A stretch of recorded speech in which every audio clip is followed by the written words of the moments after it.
नमस्कार दोस्तों, हमारे संस्कार चैनल में आपका बहुत बहुत स्वागत है। आज हम आपके लिए एक ऐसी जानकारी लेकर आए हैं जो कि एक जानकारी होने के साथ साथ दिलचस्प कहानी भी है। कहानी यह है कि भगवान भोलेनाथ को अर्धनारीश्वर रूप क्यों धारण करना पड़ा और उसकी वजह क्या थी। तो चलिए जानते हैं इस रहस्य के बारे में। जब शिव योग का संचारण और सृष्टि की संरचना की व्याख्या सप्त ऋषियों से कर रहे थे, तब एक बहुत ही सुंदर घटना घटी जो हम आपके साथ साझा करने जा रहे हैं। सप्त ऋषियों में से एक ऋषि जो बाद में भृगु महर्षि के नाम से जाने गए, शिव के एक अनन्य भक्त थे। इस पहले योग प्रोग्राम में जो कांति सरोवर के किनारे हो रहा था, जिसे कृपा की झील के नाम से भी जाना जाता है, वहाँ पार्वती जी भी मौजूद थी। भृगु महर्षि हमेशा की तरह सुबह जल्दी आए और वे शिव की प्रदक्षिणा करना चाहते थे, यानी वो सबसे पहले और सिर्फ शिव की ही 3 परिक्रमा किया करते थे। ये उनका रोज का नियम था। उस दिन पार्वती भी शिव के करीब ही बैठी हुई थी, परंतु भृगु महर्षि ने दोनों के बीच से होते हुए शिव की परिक्रमा पूरी की, क्योंकि वो सिर्फ शिव की ही परिक्रमा करना चाहते थे, पार्वती की नहीं। शिवजी को यह बहुत अच्छा लगा, लेकिन इस चीज़ को देखकर पार्वती जी नाराज हो गईं। उन्हें यह पसंद नहीं आया। उनकी नाराजगी शिव से भी छुपी नहीं रही। उन्होंने शिव की ओर देखा तो तब शिवजी ने कहा कि तुम थोड़ा और करीब आ जाओ, वो परिक्रमा करेगा।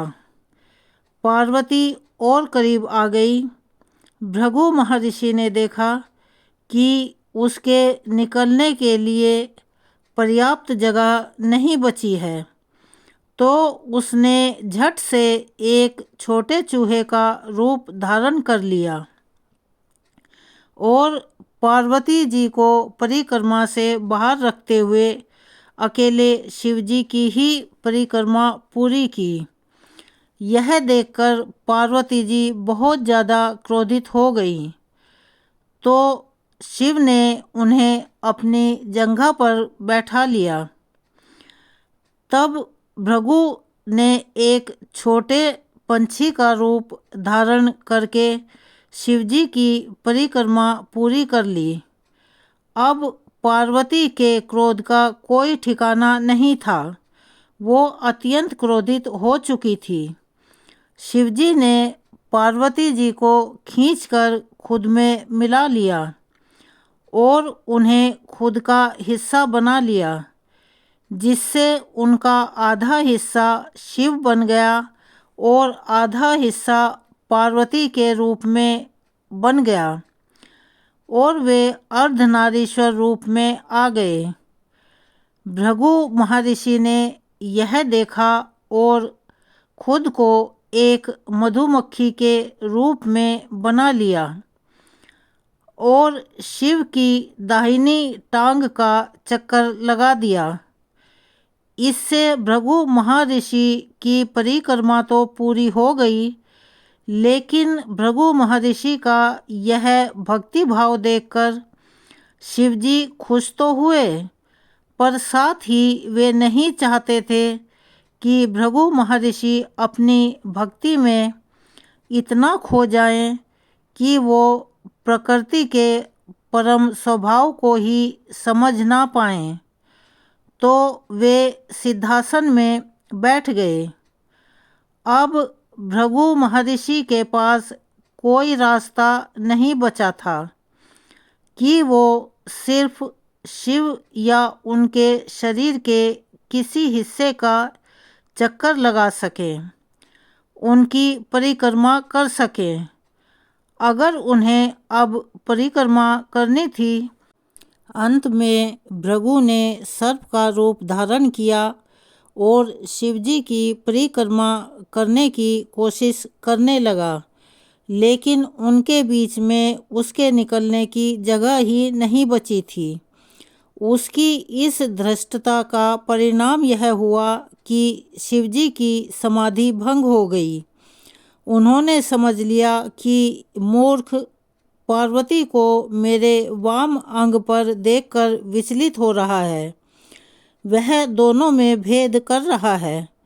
इसे सांकेतिक रूप से समझाने के लिए शिवजी ने अपने अर्धनारीश्वर स्वरूप को उसके सामने प्रकट किया।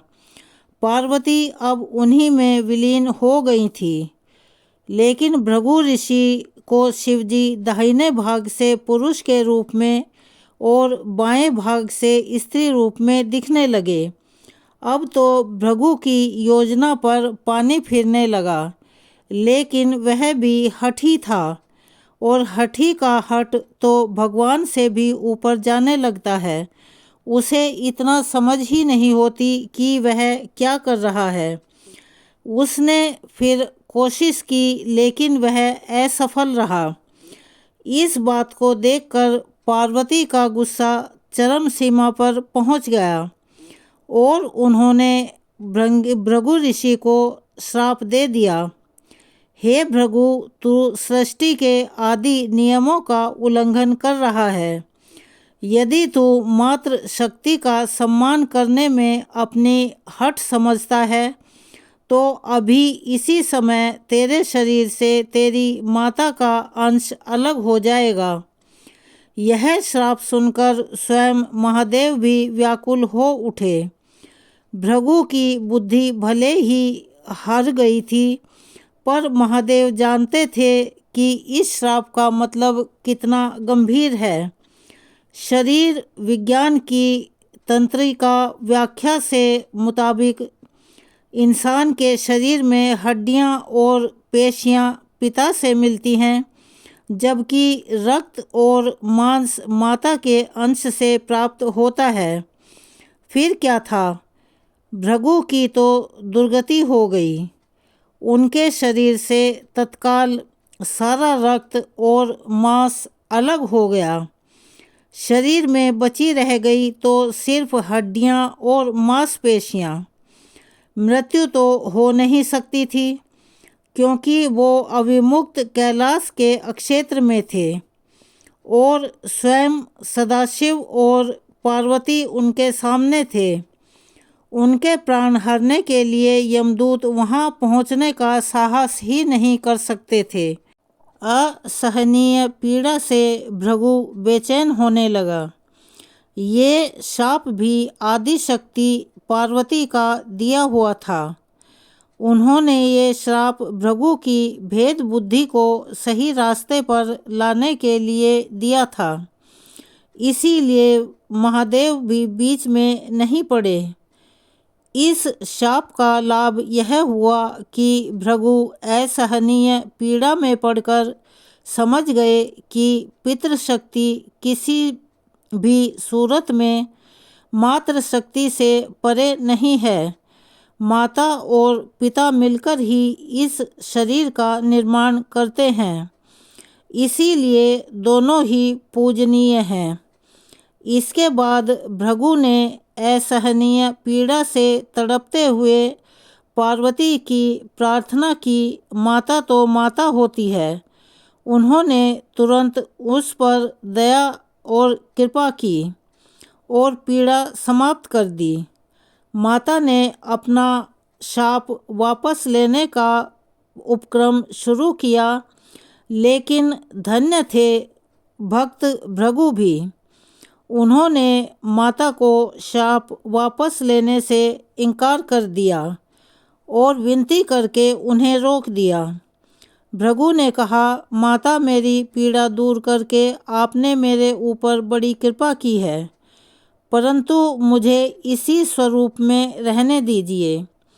मेरा यह स्वरूप संसार के लिए एक उदाहरण होगा। इस सृष्टि में फिर से कोई मेरी तरह भ्रम का शिकार होकर माता और पिता को एक दूसरे से अलग समझने की भूल नहीं करेगा। मैंने इतना अपराध किया, फिर भी आपने मेरे ऊपर अपनी दया की बारिश की। अब मैं एक जीवंत उदाहरण बनकर सदैव आपके आसपास ही रहूँगा। भक्त की यह बात सुनकर महादेव और पार्वती दोनों गदगद हो उठे।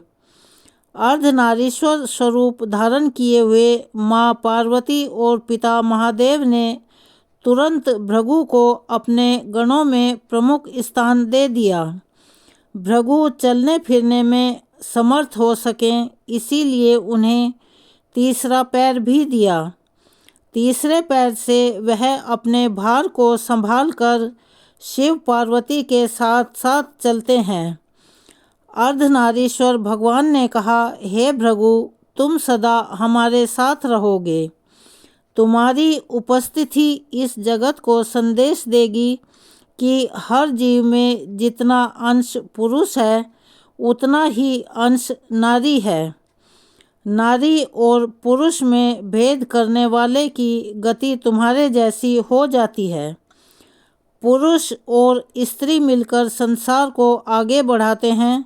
दोनों बराबर अंश के भागी हैं। यही सिद्ध करने को मैंने अर्धनारीश्वर रूप धरा है।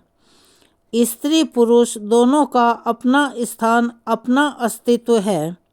इसे नकारने वाले को शिव शिवा दोनों में से किसी की भी कृपा प्राप्त नहीं होती। वह जीव मृत्यु लोक में सदा शिव शिवा की कृपा के लिए तरसते हुए ही रह जाते हैं और अंतिम समय में भी वो तरसते ही रहते हैं। भृगु को वो पद प्राप्त हुआ जिसे हासिल करने के लिए इंद्रादि और बड़े बड़े देवता भी लालायित रहते हैं। संसार को मैथुनी सृष्टि की व्यवस्था शिवजी ने दी है। इसके लिए उन्होंने सबसे पहले ब्रह्मा को अपना अर्धनारीश्वर स्वरूप दिखाया। उसे देखकर ही ब्रह्मा ने नारी की कल्पना की। नारी और पुरुष के संयोग से सृष्टि की रचना की व्यवस्था कर दी, अर्थात नर नारी मिलकर सूक्ष्म ब्रह्मा की तरह सृष्टिकर्ता हो जाते हैं। फिर शिव ने पार्वती के साथ विवाह किया। सर्वप्रथम विवाह शिव और पार्वती का ही है। अगर आपको हमारी यह जानकारी, यह कहानी पसंद आई हो तो प्लीज़ हमारे चैनल को सब्सक्राइब करें, लाइक करें, ज़्यादा से ज़्यादा शेयर करें ताकि यह जानकारी और लोगों तक भी पहुंच सके। हम आपके लिए और ऐसी ही अनोखी जानकारियां लेकर आते रहें। हमें सहयोग दें। अगर आपको हमारी वीडियो में या हमारी कहानी में कोई कमी नज़र आती है तो प्लीज़ कमेंट करके हमें बताएं। हम उन्हें सुधारने का पूरा प्रयास करेंगे। अगर आप हमें सहयोग देते हैं, हमारी चैनल को सब्सक्राइब करते हैं, तो हमें उससे मोटिवेशन मिलता है और हम अपने काम को सुचारू रूप से कर सकते हैं। धन्यवाद।